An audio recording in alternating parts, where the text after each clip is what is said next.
তুই টাকা চুরি করে রজত বাবুকে দিয়েছিস? এত টাকা ওনাকে দেওয়ার কি দরকার পড়লো? এই যা তা কথা বলছিস আদি, আমি রজতকে কেন টাকা দেবো? আর এতদিন তুই গোয়েন্দাগিরি করতিস, এখন কি মিথ্যে অ্যালিগেশনও দিচ্ছিস? যত সব। ব্যাংকও কি মিথ্যা কথা বলছে? রজত বাবুর ছেলে আর পাবলো ওরা তো একই মেডিকেল কলেজে পড়ে। আমি বারবার বলছি, পাবলোকে এসবের মধ্যে জড়াবে না তোমরা। কেন বলতো? কেন? অসুবিধাটা কোথায়? আরে বাবা, পাবলো যখন থেকে মেডিকেল কলেজে ভর্তি হয়েছে তখন থেকেই তো এই 3 কোটি টাকাটা মিসিং। অর্ণব দা, রজত বাবুর ছেলে যে কলেজে পড়ে পাবলো সেই কলেজেই ভর্তি হলো। আমরা কাউকে ডেকে কিছু জড়াচ্ছি না, আমার তো সবটা আগে থেকে জড়ানোই ছিল। পাবলো নিজের যোগ্যতায় অ্যাডমিশন পেয়েছে কলেজে, আর ডেটটা হয়তো কাকতালীয়ভাবে কাছাকাছি, তার জন্য মেডিকেল কলেজ রজত সবটা তোমরা এক করে দিতে পারো না। ছি দাদা ছি, আমার তো ভাবতেও লজ্জা করছে। তুই কিনা ঘুষ দিয়ে ছেলেকে ডাক্তারি পড়াবি? ছি। আমি আবারও বলছি, পাবলো নিজের যোগ্যতায় অ্যাডমিশন পেয়েছে। আমার ছেলে কিভাবে ভর্তি হয়েছে সেই সিক্রেটটা পৃথিবীর কেউ কোনোদিনও জানবে না। তোদের কাছে আমি হারবো না, কিছুতেই হারবো না। কি বললি তুই? যোগ্যতা? যোগ্যতার কথা বললি না? তুই ভুলে যাচ্ছিস পরীক্ষায় তুই কত মার্কস পেতিস?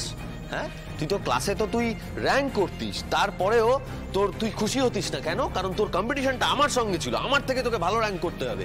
আর সেই বাবা হয়ে কিনা তুই বলছিস ছেলের এই রেজাল্টে খুশি, আবার ছেলের হয়ে বড়াই করছিস। তুই আমাকে নিজে বলতো, তোর ছেলে যা রেজাল্ট করেছে তাতে ও ডাক্তারি পড়ার যোগ্য? তুই নিজে বল।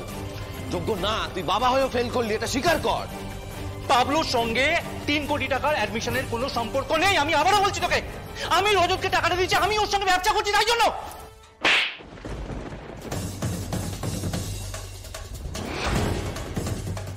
মা, তার মানে চোর ঘরের বাইরে নয়, ঘরের মধ্যেই ছিল।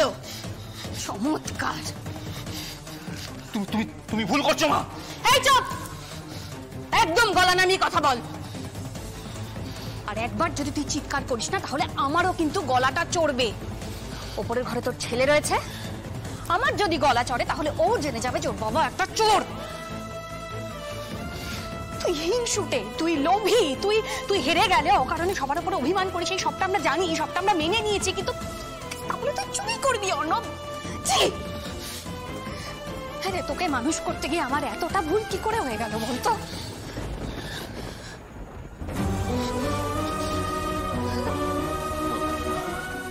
ভুল তো হয়ই, কিন্তু সেটা কেন হয় সেটা না জানতে পারলে বড় বিপদটা তখনই হয়, বুঝলে? আর কি বিপদ হবে আদি? আরে আমাদের সংসারটার এরকম অবস্থা কি করে হয়ে গেল বলতো? কিছু হয়নি, মানে এরকম ভাবে কেন ভাবছো? কত কি ভালো তো হয়েছে বলো তো, সেগুলোর কথা কেন ভাবছো না তুমি? তো আমার তো এখন চিন্তা একটাই, এতগুলো টাকা রজত বাবুকে দাদা ভাই চুরি করে কেন দিতে গেল? মানে এটা কি শুধুমাত্র ব্যবসার জন্য? আমার মনে হচ্ছে না, ও মিথ্যে বলছে, ও ঠিক বলছে না। মানে তুই কি বলছিস? এতগুলো টাকা তাহলে কেন দিয়েছে? দেখো মা, আবার সেই একই পয়েন্ট ঘুরে ফিরে আমি একই পয়েন্টেই যাচ্ছি। রজত বাবুর ছেলে যে কলেজে পড়ে পাবলো সেই কলেজেই ভর্তি হলো, মানে ঘুরে ফিরে সেই আমাদের মেডিকেল কলেজের নামটাই উঠে আসছে।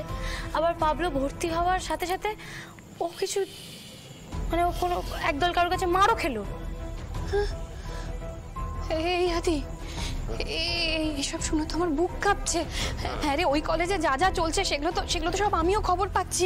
আমাদের পাবলোর কোনো রকম না না না, একদম না, তুমি এসব কিচ্ছু ভেবো না। দেখো, ইনভেস্টিগেশন চলছে, যে অপরাধ করেছে তা সে সামনে আসবেই, আমরা সবাই জানতে পারবো। ধৈর্য ধরতে হবে, প্লিজ প্লিজ।